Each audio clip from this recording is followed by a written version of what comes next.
Hello and welcome to Straight Talk with Arun Kumar. Today's topic is, as usual, about politics.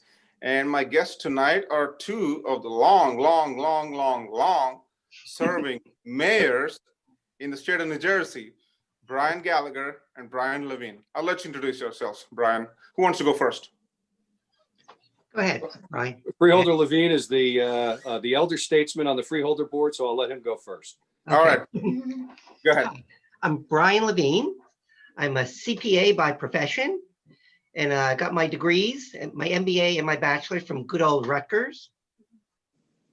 So I have my own accounting practice, so keep my finger on the pulse of taxes and such as that. I was a councilman and mayor in Franklin Township in Somerset County, New Jersey. That's the mailing address, for those who may not know, is Somerset, Franklin Park, Griggstown, Little Rocky Hill, Zarephath, et cetera, et cetera. About 70,000 residents.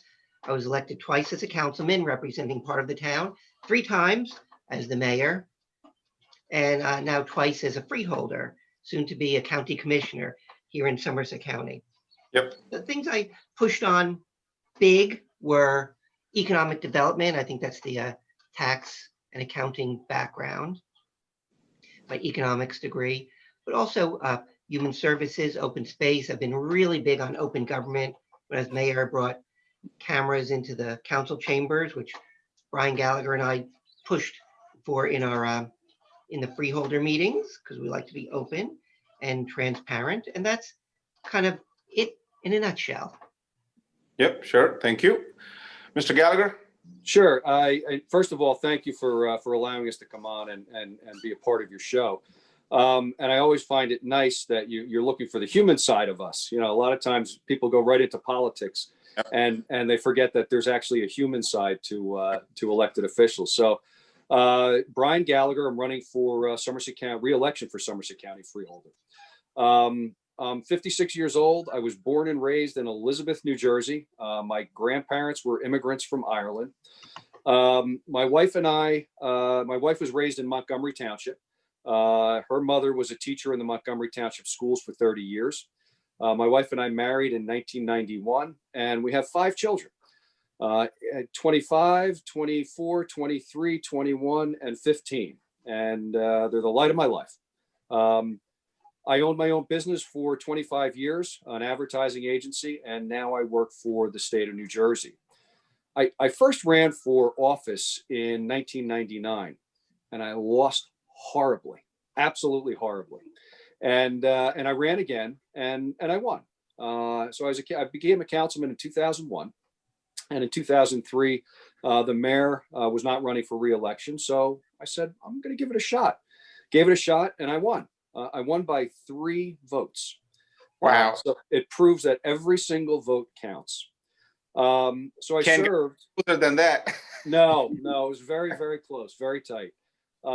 Subsequent elections won by a much broader margin than 3 votes.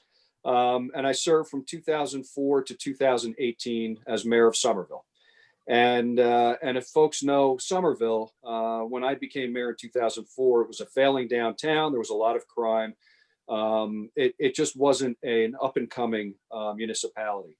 And over the course of those 15 years, we took a municipality that was failing, and we turned it into a municipality that I think is the envy of a lot of towns throughout the state. They want to kind of be like Somerville.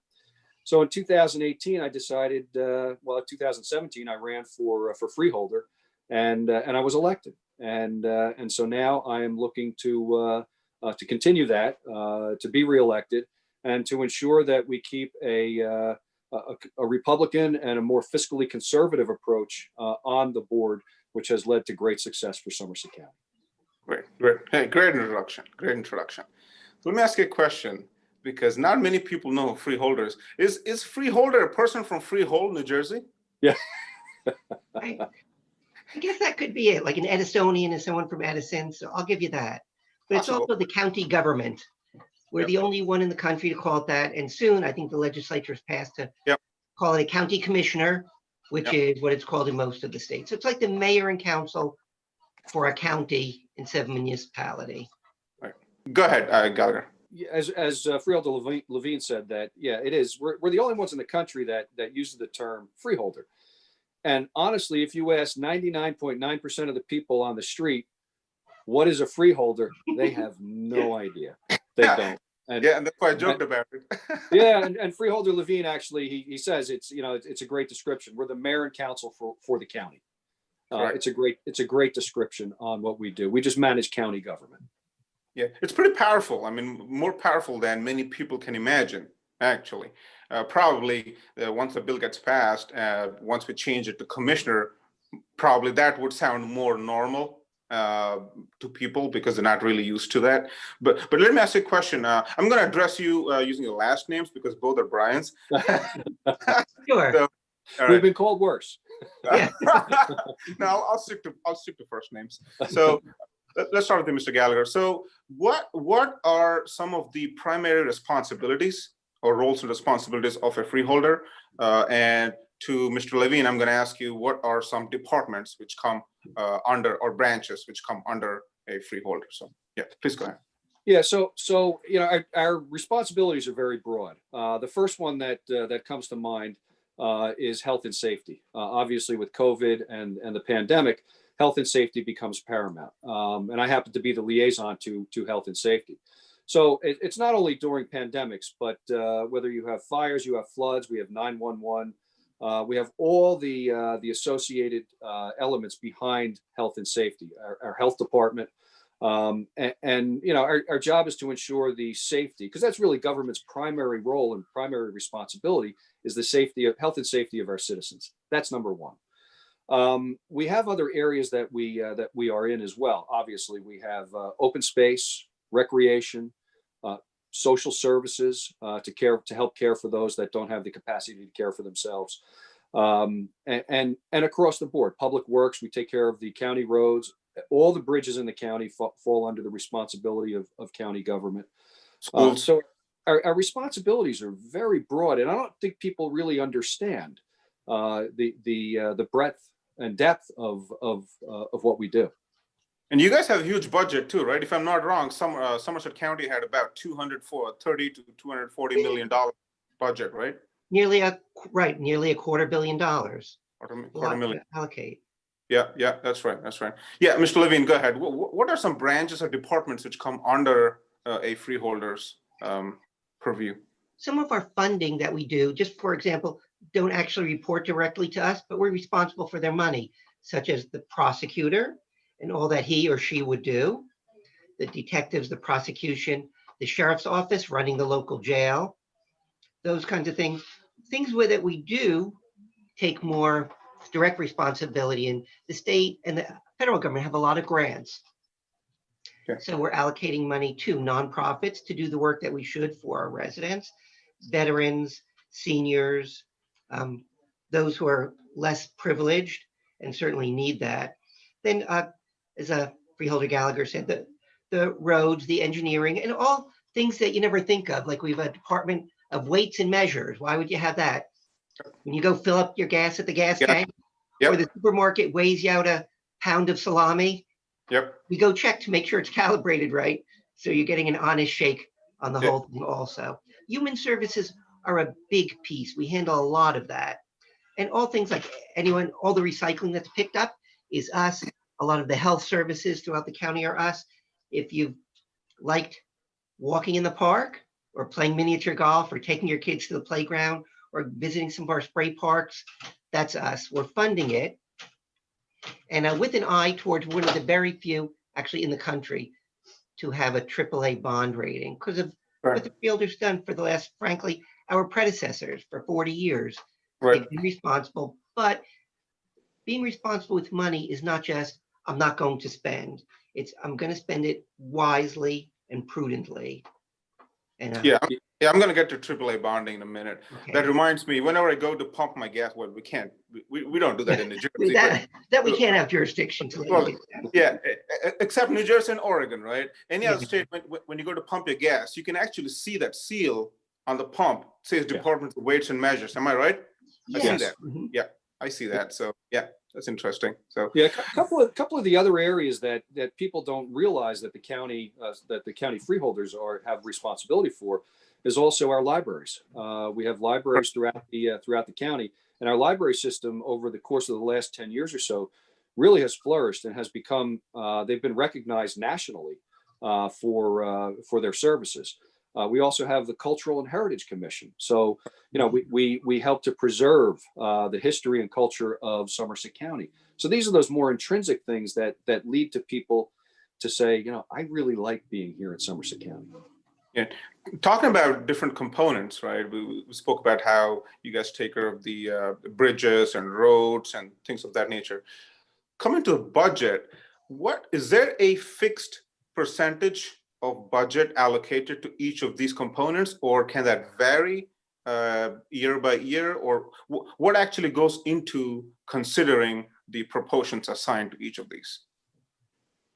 It's basically built from the ground up. Now, you do know, okay, in the prior years, the prosecutor, the sheriff, human services are budgeted so much. So, I mean, that's kind of a starting point, but not necessarily. Like this past year, when revenue, like for county items such as fees and golf is down, we had to tighten our belt because, again, Freeholder Gallagher and I we discussed this and said, you know what, we don't want the county residents to suffer because of this. So we said, how do we tighten our belts? And what we did was say, I don't want to raise taxes on the people. It's bad enough as it is. So, but I don't want to cut back the services. That's not fair to the people who are needing it more. So some projects which weren't absolutely necessary, like fixing some things up, we kind of pushed off a little bit for a year, or maybe stretched it out a little bit over time. So that's what we did to try and make this an easier year for people. So we came through with a flat budget because, again, cognizant, but it doesn't happen by accident. All else being equal, rolling along, So it's gone up. But right.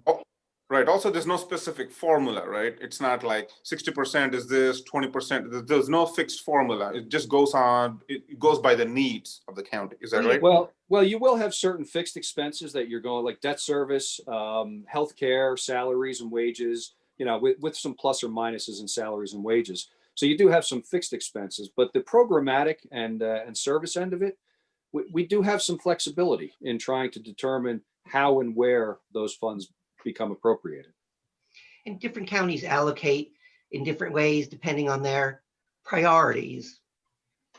So we actually, even though good sized county and good sized county and budget tend to have a smaller staff dealing with us because we said, let's tighten our belt, let's do what we can. So yeah, we have our own staff, freeholder staff, just a couple of people to get it done, but not overly, because we again Right.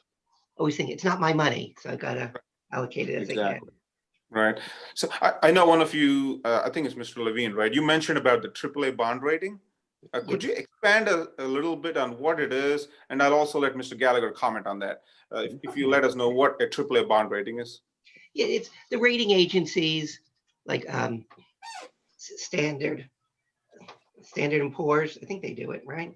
Yep. So they rate your bonds. The higher the rating, AAA is the highest. This goes for corporate America and municipalities. The higher rating, the lower your interest rate, because that proves you're safer, less risk. So the lower the interest rate, the less it costs your residents because you're paying lower interest rate. So it's important to us to keep that going. And again, not just cutting or not spending, but prudently doing it. And we as a county also pass it on. We'll borrow, we call it through our Somerset County Improvement Authority, basically for our municipalities. And they'll pay the bill and the interest, but by borrowing through us, and it's all legit, just, you know, they get a lower interest rate, and that saves their residents, who are our residents too, and their budgets some money. So that's important to us to be prudent. It shows, again, with our predecessors through 40 years, the fiscal responsibility that they had also. So, Mr. Gallagher, would you like to comment on the AAA bond rating? Yeah, I think it's an advantage that, once again, I don't know that the public fully understands it, but every citizen in the county takes advantage of it, whether they know it or not. And I don't think the magnitude of a AAA bond rating is felt until your bond rating is reduced. Yep. And that essentially is a tax increase for every person in this county. Right. So being fiscally prudent and having that history of fiscal prudence really has helped us to be able to save money for the taxpayer. In addition to that, as people begin to look where to place their business, where they place their homes, you have businesses who will look at the financial stability of where they want to site, whether that's a large multinational pharmaceutical company, telecommunications, or it's a smaller entrepreneur. Having the ability to have a county that is a AAA bond rating, that's fiscally sound, fiscally prudent, spends their money wisely, and doesn't spend it where it shouldn't be, that has an impact. And so that then has a trickle down impact on housing values, on education, and across the board. So it's extremely valuable. Right. Mr. Levine, does it really impact any prospective upcoming businesses? Meaning, if this is, let's say there's a small business that's planning to set up their firm in Somerset County, would they look at these things? Would AAA bond rating be one of the factors that we're looking at? They may, because I guess it's part of the whole overall picture, like of our tax rate and what we can pass on to others. So, I mean, to me, it also implies a certain amount of responsibility by the Freeholder Board, again, us and our predecessors. If you're concerned about that and you're being responsible, then we're certainly going to be responsible about their permits, their quality of life, how we handle their parks. We provide recreation if they're moving in for their families, their employees, and such as that. And again, as Freeholder Gallagher said, if we did not do that, the taxes would be higher. So it's all part of the good picture. We save by lower interest, and we can pass it on to the taxpayers of the county. Right. Since we mentioned the most dreadful word, tax, Okay. like about 5 times, now I'm bound to ask a question on that. So it's your guys' fault. It's not my fault. You mentioned the word. So let's start with Mr. Gal. Yeah, go ahead, Mr. Levine. Go ahead. No, So, go ahead. You can ask your question. Yeah. So my question was, do you guys manage to bring the taxes down in the terms you guys have been there in the board? If yes, how did you manage to do that? Well, as Brian had alluded to earlier, this year, the finance chair brought to the freeholders a budget that actually had a tax increase. And both Brian and I said, we need to go back, and we need to, in this environment, in this economic environment, even a small increase is a huge increase. Yep. So we went back, and the finance department went back, and they went to all the various departments and said, we need to be able to shave this down. And we brought it in. It's essentially a flat budget, a 0%. It's a very minor decrease, but it's still a decrease.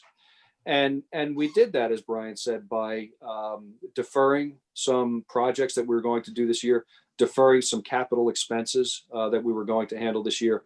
And quite honestly, having been closed for 4 months, the buildings themselves, we've seen some savings in that as well. So, all of these things began to add up, and we brought the budget in, and it every bit helps the taxpayer. Especially in a state like New Jersey with highest property taxes, every dollar helps. Absolutely. Yeah. So, Mr. Levine, a question on tax, related to taxes, I should Sure. say. One way, well, I interview a lot of congressmen and senators, and what they tell me is one way to reduce taxes, property taxes, is to cut down on spending. Is what I keep hearing. How is it possible to cut down on spending? What are some ways which can cut down on spending? And that's true. Any government is driven by the spending. I mean, in a municipality or a county, you basically say, how much do I want to spend? And then you get a certain amount of grants, then you go get it from the taxpayers. So how you cut back is you have to look for efficiencies, or I'm always big on, if the private sector can do it and they're doing it efficiently, then I don't have to be in that business. I think governments should do what they do best. Like when I was mayor, for instance, if I was courting a good business to come into town, we may make sure their permits are acted on quickly. I never gave them a direct tax break, because if you give a big tax break to one, you might be increasing it on others. I'll act on their permits quickly, give them savings where I can. So it's and doing things efficiently, not spending, not hiring your friends Right. or nice cushy positions. So that I'm totally against. So Yep. that's part of it. It's keeping the eye on spending. With my CPA hat, I try and save people taxes for a living. I was director of financial planning and contract analysis for a Fortune corporation in New York. So that was the we would do our plan every year. Where do we get in more revenue? Where do we save? And so there's again, there's ways to do that. And it frankly gets tough. You do want to give your employees a little bit of a raise every year, and costs go up. So if you're keeping it flat, you've either got to cut something or find an efficiency. So it's not an easy formula. It's not like ABC and then it's done. It's proactively really looking and finding something. That's true. That's true. You got anything to add, Mr. Gallagher? I do. I think there's two areas, and Brian touched on one, which was hiring. And I think, number one, you have to hire effective people. If you make good hires and you allow them to manage, look, government's its own worst enemy. If you hire good people and you allow them to effectively do their job, get out of their way, let them do their job, they will succeed. The other half of that is privatizing where you can. The private sector can always do it bigger, better, faster, cheaper than government can. Government's just a large animal, and it becomes very cumbersome. Private sector is nimble. They know how to be cost effective. They know how to economize. And it's not to say that every area needs to be or should be privatized, but there are areas that can be privatized.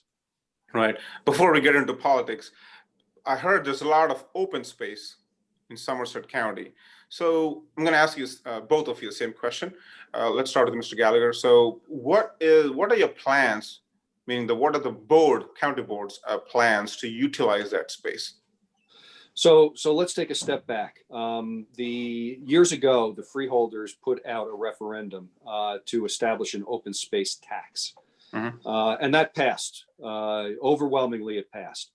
So over the course of the years, the county has preserved about 15,000 acres countywide of open space. And some of that is for active recreational, some of it's passive recreational, some of it is farmland use, and some of it is preserved land. And that has a benefit to every person in the entire county. And it's a program that will reap benefits for decades and decades to come. So we had some visionaries a few years back who put this forward and made it successful.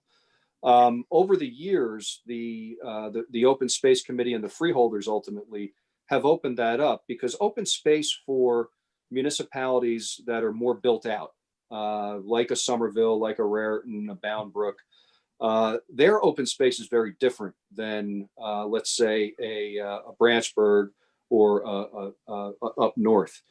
And so the freeholders had the foresight to say, okay, let's expand the open space use and allow some recreational activities funding, football fields, for example, to be utilized, because that's the open space they have. It's a more active, aggressive use of open space. So, moving forward, we have to be able to look at, within the legislation, within the allowable legislation, of what is appropriate and what those funds can be used for. But the primary goal is preservation of land. We just obtained the gun farm down in Franklin, and that is about 100 acres. And we've been after that for years. We laid a lot of groundwork last year, And then we finally inked the deal this year. So it was a great coup. Levine, you want to add to that? Yeah, just a little back in when I was mayor in Franklin, we started implementing, well, slightly before when I was councilman, then as mayor, our open space where we aggressively did a bunch of acquisition. And then in county, we brought that over. As Freeholder Gallagher said, football, soccer's been big. We put up several cricket pitches also, because that's a growing sport in the county. Plus the good old open space areas for birding. I remember a lot of scouts, boys and girl scouts would do things on some of the open space, like they might put up a bench or a bird watching area. So Oh, wow, cricket. I would have thought hockey rink or a football field. Wow, cricket as in the game cricket. Okay. Oh yeah, yo, sorry, yeah, not we weren't loading insects in there. The sport of George Washington, right? Cricket. Right. And the other thing is indirect, again, going back to our sales pitch to businesses, especially larger ones maybe who might relocate, they are looking for, do you have a educated workforce? Do you have people who want to work? Do you have access to the highways? Do you have recreation for my employees? And the open space is often mentioned to us. So we're certainly keeping that in good shape. Again, acquiring, but also a little bit the active stuff too, because that's the active being, I said cricket, soccer, miniature golf, paddle boats if you're in Colonial Park. And again, places, as was mentioned by Freeholder Gallagher, like Franklin, Branchburg, Bridgewater, they've got large swaths of open space. So we have particularly concentrated also on the boroughs, which are more built out to say, what can we do for them, whether it's active or some other acquisition, so that they can get their fair share of what the tax they're paying also. Right. All right, now let's switch to our favorite topic, politics. Mm-hmm. So both of you are running from the Republican side for the freeholder position. Is that right? Yes. That's correct. Correct. So how long let's start with Mr. Levine. How long you've been a freeholder? 5 years, 5.5, starting in 2012. No, that's wrong. 2015. Come on, Brian, get the maths right. Okay, yeah, it's 2011 after taxes, 2015. Okay, so, and then mayor for 11 years before then, and a councilman a couple of years before that. Right. What about you, Mr. Gallagher? How long you been a freeholder? I've been a freeholder for 3 years. This is the end of my first term. Yep. And as we stated, 14 years and 7 days as a mayor and about 2.5 years as a councilman. Right. You know what? I know Brian's laughing there, so I'm going to ask you an interesting question. So you've been a mayor for so long. Actually, both of you have been mayors for so long. Why freeholder? You had enough of the mayor? You got tired of it, or? You want to swing at that one, Brian? I want. No, I loved being mayor. I really did. I loved being freeholder. But I was in my third term as mayor, and my third year of my third term, a 4-year terms, third 4-year term. And I was thinking, you know what? I'm probably not going to do this again. I'll step aside. I'll look for something different. And in my third year, there was a freeholder who was running for re-election, who was actually from Franklin at the time. And he decided not to seek re-election as a freeholder. And it was around September of 2014. So that made the seat open. And I said, you know what? I'm probably not going to run for mayor next year. I'd like to see things from a county perspective, bring it up to the county level. So I threw my hat in the ring to go for the nomination on the Republican ticket for a freeholder, and then obviously the general election in November. So I probably wasn't going to do it again, and I had my eye on, let's see things in the county government. So that's what I did. What about you, Mr. Gallagher? Similar. I mean, I don't think there's anything better than being a mayor. It's immediate. It's hands-on. It's very. You're literally in the community every day. Well connected, right? Well connected to the people. Without a doubt. And you can have an immediate impact on people's lives, which is very nice. Love being a freeholder, but after 14 years as a mayor, you have to kind of take a step back, which is probably what a lot of elected officials should do at some point in their careers, and not hang on for 30, 40, 50 years in what they do. I think I laid a lot of good groundwork, but it was time. My way was great, getting things begun in Somerville and getting them moving in the right direction. But you have to make way for younger folks with different ideas. And I always say my way isn't always right, and your way isn't always wrong. And having that ability to kind of have a civil discussion about what's the best and most appropriate thing to do in order to get something accomplished for your town or your constituents. That's the name of the game. And so, I saw Freeholder as an opportunity. Peter Palmer, who nobody can ever fill Peter Palmer's shoes. He's a legend and continues to be a legend. But he had made the decision not to seek re-election. So it was a matter of timing. And, I looked at what I had accomplished in Somerville, and I thought, we did some great work, and now it's time. And if I can quote a Democrat, Hubert Humphrey, who ran for president. I remember, I hope I'm remembering this right, because I was young, when he was asked, what was your favorite office? And he said, I like being mayor. All the problems were on my desk, and I could actually go and get things done immediately and directly. So again, I'm a freeholder, but that's something that's special about mayors.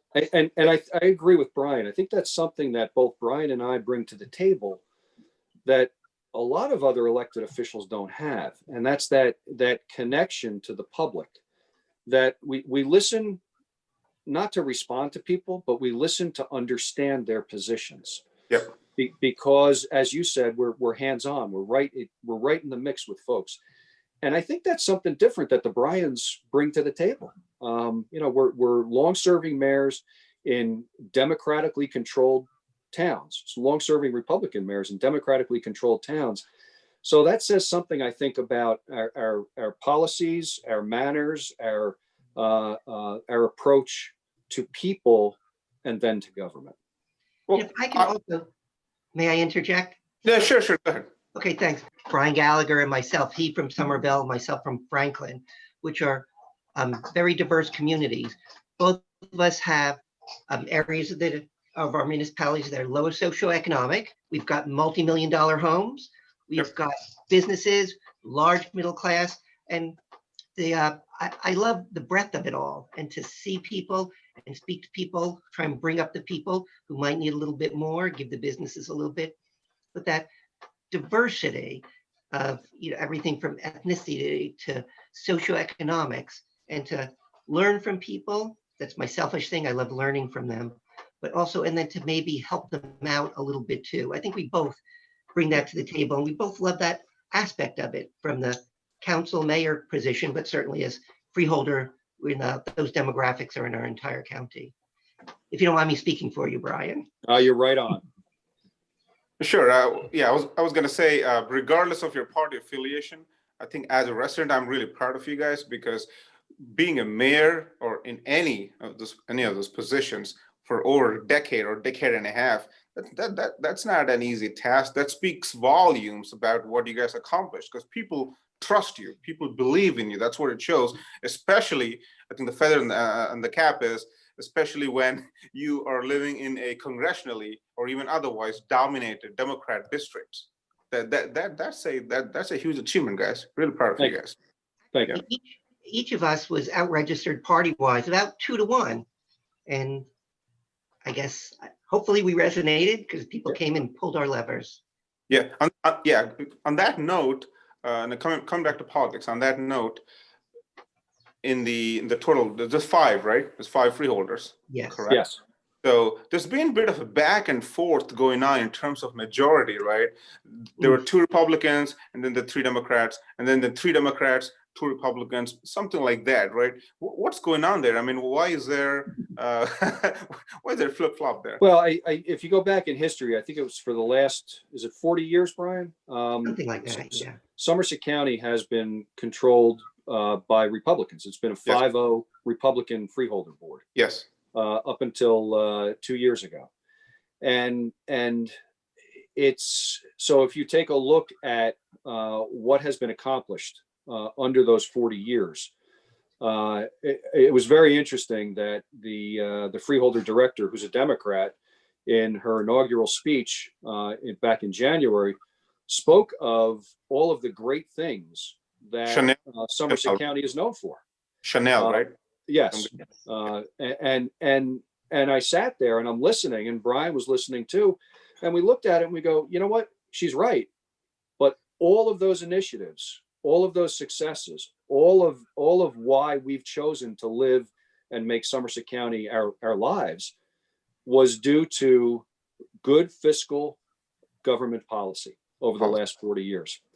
2 years ago, you had a governor or a presidential election, and obviously it changed. And that was that's when the first seats came onto the Freeholder board. And then last year, we had one more come on, and the Republicans lost a seat. So we're in the minority now, 3-2. Having said that, Brian and I both, our entire tenure was in the minority as mayors. We understand how to work with people, because it's people we're working with. It's not party. Yep. And a lot of times folks forget that, even folks that are in positions of power. It's not about governing for party and for power. It's about governing for people. Very, very well said.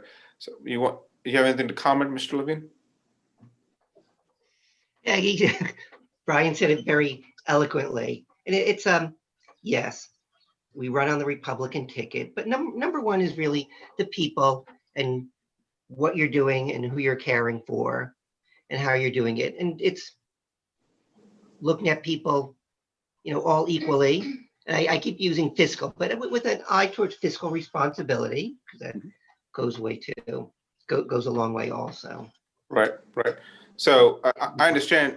I'm sorry, did I interrupt you? No, go right ahead. Thanks. All right. So I understand you have Democratic challengers too, running for the two open spots, right? Why should voters pick the two Bryans from the Republican side and not the Democratic challengers? Okay. Anybody can go first. Do you want? No, go ahead, Brian. All right. Well, we do have the experience there, but that's not the begin all and end all of everything. People with experience don't necessarily know how to handle everything, though I think we've proven that we do. Each of us proven in our background, again, councilman, mayor, freeholder, serving a diverse population, equally and fairly, fiscally responsible. Also, Brian Gallagher and I have been especially proactive in reaching out to businesses. And businesses are good because when they come in, A, they provide jobs, and B, they're picking up their share of property taxes, which means everyone else doesn't have to as an individual as much. They pump money in, everything from open space. So I think we've proven ourselves such as that, plus our ideas of, last year we started a diversity initiative in the county, which we want to keep pursuing, keep our fiscal items growing. Some businesses come and some go, so you have to be at the forefront to keep them there.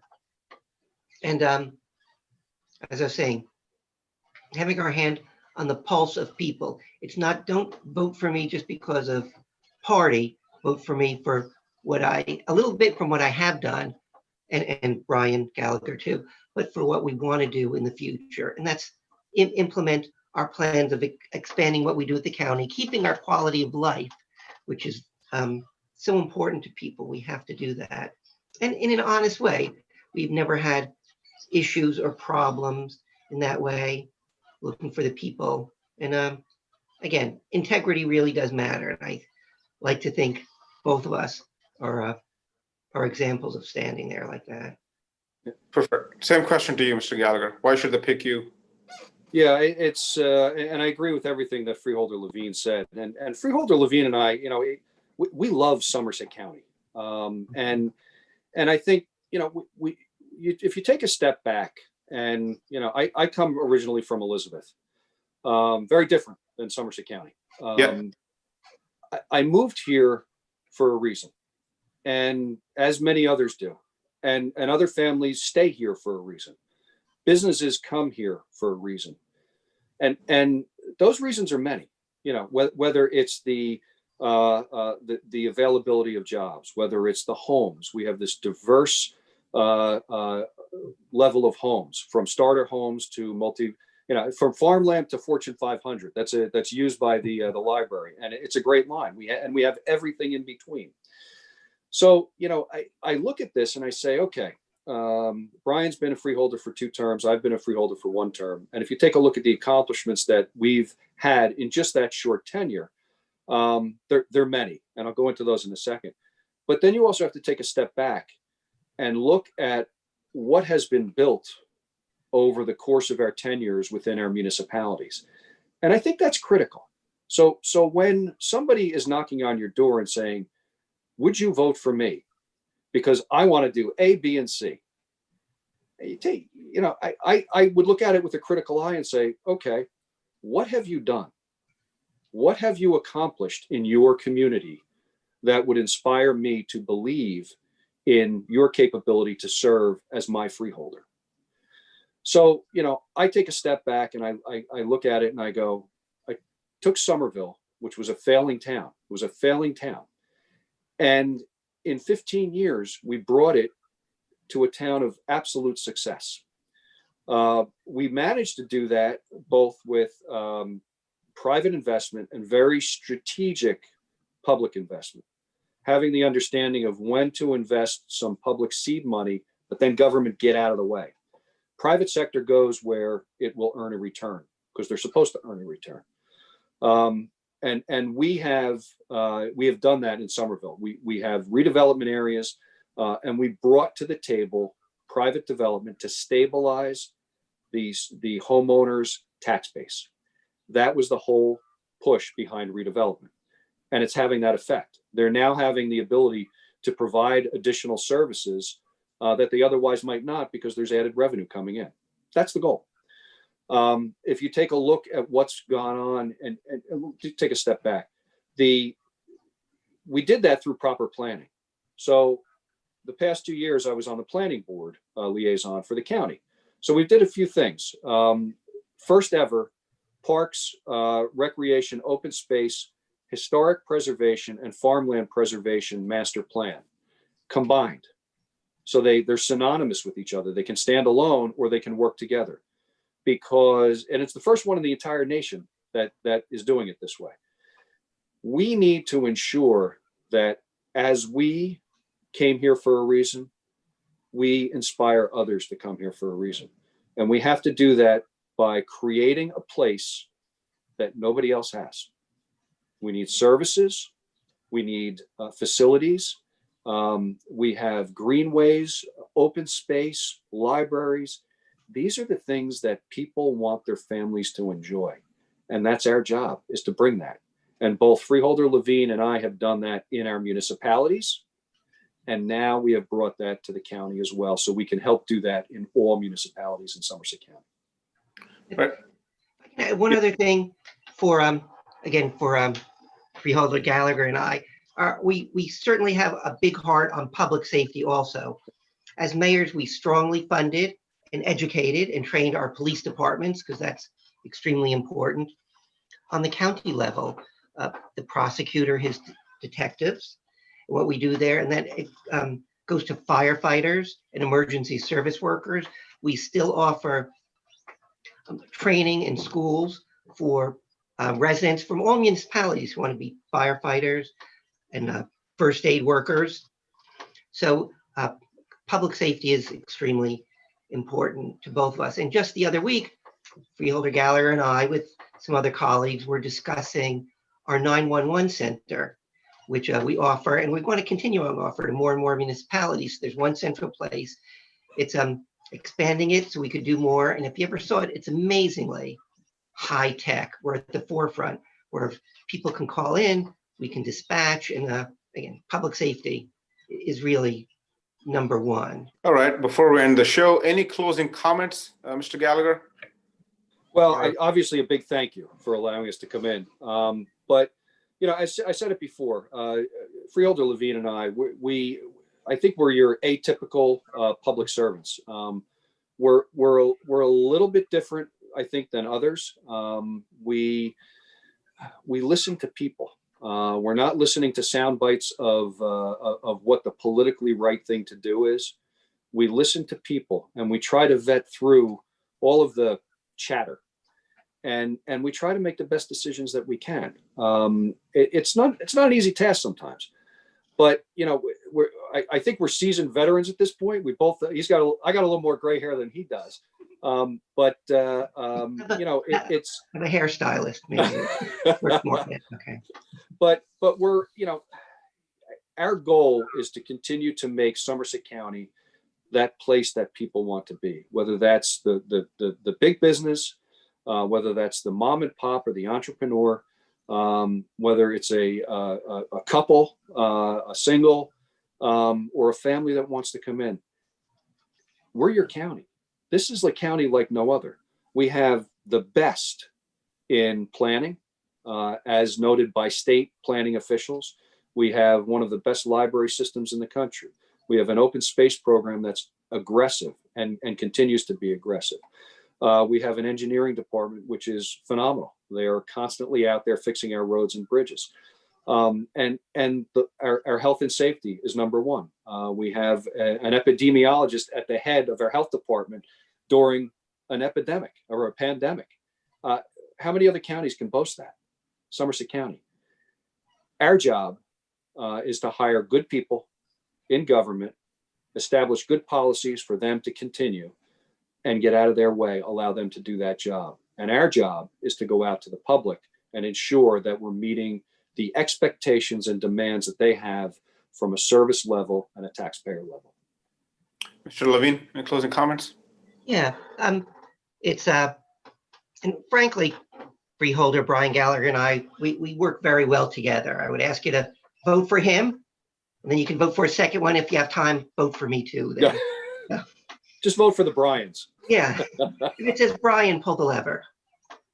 And one thing that he mentioned also is, yeah, we do all that, hire the right people, do it, but it's also listening so you know what to do. He and I have visited multi-million-dollar companies and billion-dollar companies that are in the county. We hear what they have to say. But then again, and he did similar. When I was mayor, there was an apartment complex with like 100 units. They got a grant from somewhere so they could have a barbecue for themselves. That wasn't government. They secured that. So I went there and I flipped hamburgers, helping serve them, because then you can hear the people and what they have. Yes, the multi-million and the billion-dollar corporations have something to say, but so do the people. And when there's been tragedies, someone was hurt, someone was shot. When I was in Franklin, I'd go visit the family and go with them to their religious service so I could hear what they have to say and what they think and what we might be able to do better. So it's bridging the gap and listening, and he and I feed off of each other there too. All right, gentlemen, that would do it for our show tonight. I appreciate it a lot. Yeah, thank you, Freeholder Levine. Thank you, Freeholder Gallagher. Thank you for your Thank time. you. And on behalf of TV5, Mana TV International, I wish you all the very best in the upcoming elections. Thank you very much. All right, thank you. God bless America. Okay. God bless America.